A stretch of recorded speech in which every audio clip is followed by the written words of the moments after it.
বিয়ের ১৩ বছর পরেও যখন সন্তান হচ্ছিল না, তখন আমার স্বামী দ্বিতীয় বিবাহ করেন এবং সে মাসেই টেস্ট করে জানতে পারলাম আমি গর্ভধারণ করেছি। ওই মুহূর্তে আমার মনে হয়েছে, আল্লাহ দিলে যখন আর একটা মাস আগে দিতে। খুব ভেঙে পড়েছিলাম আমি, বুঝতে পারছিলাম না কি করব। আমার মাকে বলেছি, তিনি বলেছেন পাশে আছি, যা মনে হয় করো তুমি। ও বিয়ে করার পর আমাকে বলেছে, তোমার ইচ্ছে হলে এখানেও থাকতে পারো, আবার তোমার বাবার বাড়িও থাকতে পারো, আমার দরজা সবসময় তোমার জন্য খোলা। বিয়ে করার পর আমি বাবার বাড়ি যাই, কিন্তু ওখানে ঘুম আসতো না, কোনো কিছু শান্তি লাগতো না। আশেপাশে চাচিদের, আত্মীয় স্বজন এবং প্রতিবেশীদের কথা শুনে খারাপ লাগতো।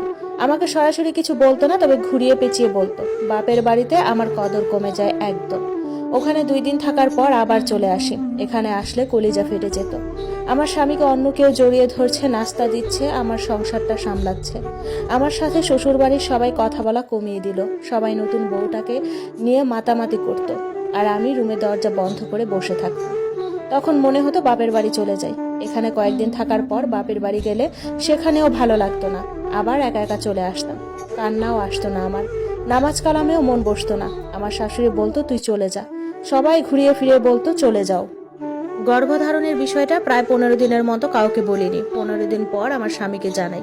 তিনি শোনার পর খুশি হলেন এবং বললেন, আমার মোটামুটি সামর্থ্য আছে, আমি দুজনকেই চালাতে পারবো, অসুবিধা নাই। তুমি আমার বড় বউ আর ও ছোট বউ, তোমরা দুজনেই থাকো আমার জীবনে। তোমাদের অনেক ভালোবাসি, তোমাদের ছাড়া আমি বাঁচবো না।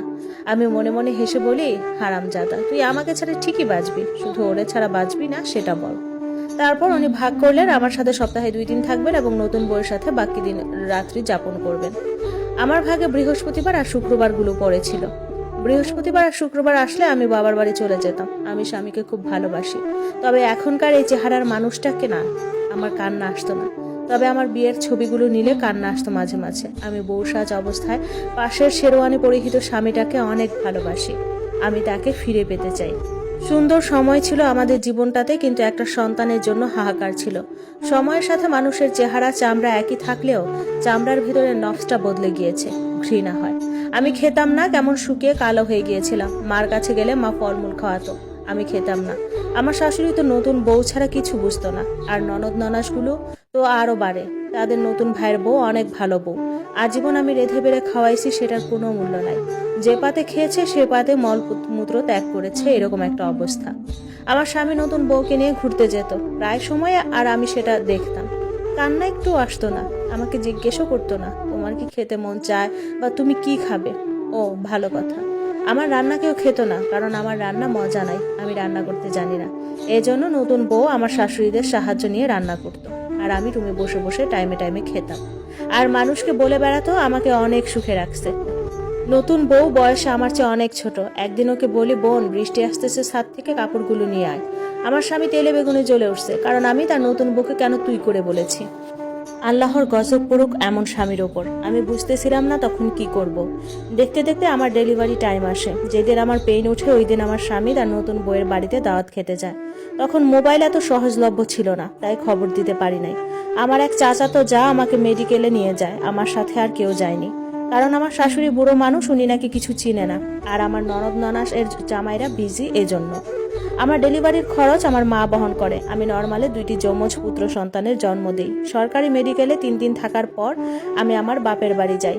মেডিকেলে 3 দিন ছিলাম, আমাকে শ্বশুর বাড়ির কেউ দেখতে আসে নাই, একবেলা ভাত নিয়ে। আমি বাপের বাড়ি যাওয়ার 7 দিন পর আমার জামাই খবর পাঠায় বাচ্চাদের নিয়ে ওদের ওখানে যেতে। আমার জামাই নাকি শরম লাগতেছে আমার বাড়িতে আসতে। আমি যাই নাই। আমি বলি, এখন যাব না, আরো কয়েকদিন পর যাব।